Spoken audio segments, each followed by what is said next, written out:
যুদ্ধ, প্ৰেম, পৰমাণু বিস্ফোৰণ, গ্ল'বেল ৱাৰ্মিং কিমান কি সহ্য কৰি আছে এই নীলা গ্ৰহটোৱে। কিন্তু ইয়াৰ অধিকাৰী কোন? আমি মানুহ। কিন্তু আপুনি জানেনে আমাৰ এই সুন্দৰ গ্ৰহটো সৃষ্টি হ'বলৈ কিমান সময় লাগিছিল?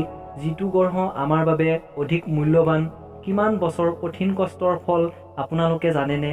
যাৰ বাবে আমি যাব লাগিব সময়ৰ কিছু বছৰ পিছলৈ আৰু এটা সৰু টুকুৰাৰ পৰা জীৱৰ বাবে উপযোগী কেনেকৈ হ'ল জানিবলৈ।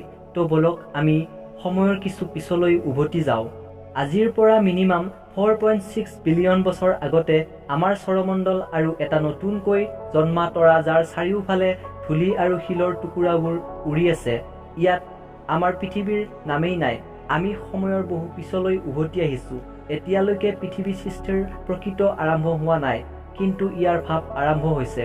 এই শিলৰ টুকুৰা আৰু ধূলিবোৰ বিশেষ এটা আকৰ্ষণৰ বাবে লোক লাগিবলৈ ধৰিছে।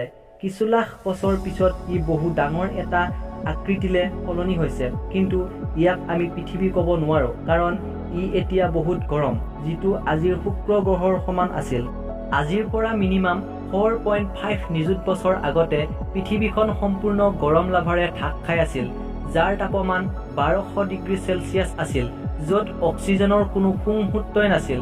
পৃথিৱীত এচিডৰ বৰষুণ হৈ আছে, যিবোৰে বহু কিলোমিটাৰ গৰম লাভাৰ নদীৰ নিৰ্মাণ কৰি আছিল, আৰু এই এষ্ট্ৰইড দূৰৰ নাছিল, যিটো আমাৰ পৃথিৱীৰ কাষৰে হয়, যিয়ে বাৰে বাৰে পৃথিৱীত খুন্দিয়াই আছিল। এতিয়া চাওক এটা নতুন গ্ৰহ, যিটো তীব্ৰ গতিত পৃথিৱীৰ ফালে আহি আছে। আমি ইয়াক আদৰি আনিব লাগে, কাৰণ ইয়াৰ বাবে আমাৰ সূৰ্যৰ সৃষ্টি হ'ব। এতিয়া আমাৰ পৃথিৱীৰ চাৰিওফালে জুই আৰু বালিৰে ঘেৰি আছে। ইয়াত ইমান টুকুৰা আছে যে আমাৰ পৃথিৱীৰ কাষতো শনি গ্ৰহৰ সমান দুটা ৰিঙৰ সৃষ্টি হৈছে। প্ৰথম ৰিংটো আজিৰ পৃথিৱীৰ মাজত আছে আৰু দ্বিতীয় ৰিংটো সূৰ্যৰ পিছত, যিটো ৰিঙৰ পৰাই এষ্ট্ৰইড পৃথিৱীলৈ পৰি আছে। এতিয়া এই ৰিংটো লাহে লাহে গ্ৰেভিটিৰ বাবে এটা 3000 কিলোমিটাৰ চৰহা গোলপিণ্ডত সলনি হ'ব, আৰু আমি চাই আছো আমাৰ সূৰ্যৰ জন্ম। আৰু এয়া আমাৰ সূৰ্য। ই আমাৰ পৃথিৱীৰ বহুত কাষত আছে, আৰু ইমান কাষত হোৱা বাবে সম্পূৰ্ণ তাপ আমাৰ পৃথিৱীক দি আছে। মিনিমাম 30 লাখ বছৰ পিছত কিবা এনেকুৱা হ'বলৈ যাই আছে, যিটো আপোনালোকে হয়তো নাজানে। আমাৰ সৌৰমণ্ডলৰ গেছ ভাৱ সলনি হ'বলৈ ধৰিছে।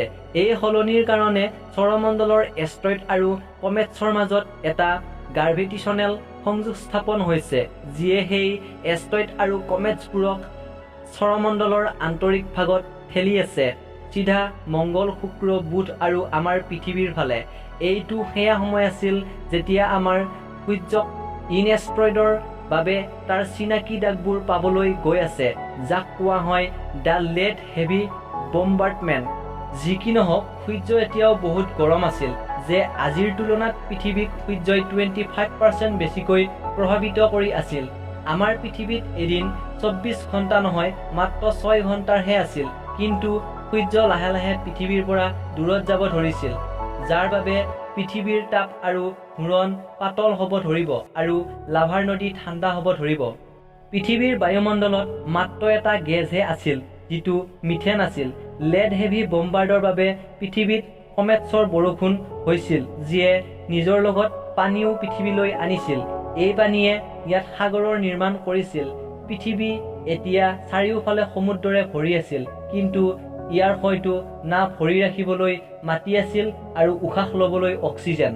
কিন্তু এটা সময়ত সেই সমুদ্ৰবোৰত ব্ল' হুৱেল নামৰ এটা পোকৰ সৃষ্টি হৈছিল, যিটোৱে অক্সিজেনৰ সৃষ্টি কৰে, আৰু তাৰ লগতে কিছু বেক্টেৰিয়াৰো সৃষ্টি হয়, যাৰ বাবে সমুদ্ৰত এটা বিস্ফোৰণ ঘটে, আৰু যাৰ ফলত সাগৰবোৰ খণ্ড হয় আৰু কিছু ঠাই হৈ পৰে ওখ, যাক আমি মাটি বুলি কওঁ, য'ত আজি মানুহৰ লগতে বহুতো জীৱ জন্তুৱে বসবাস কৰে।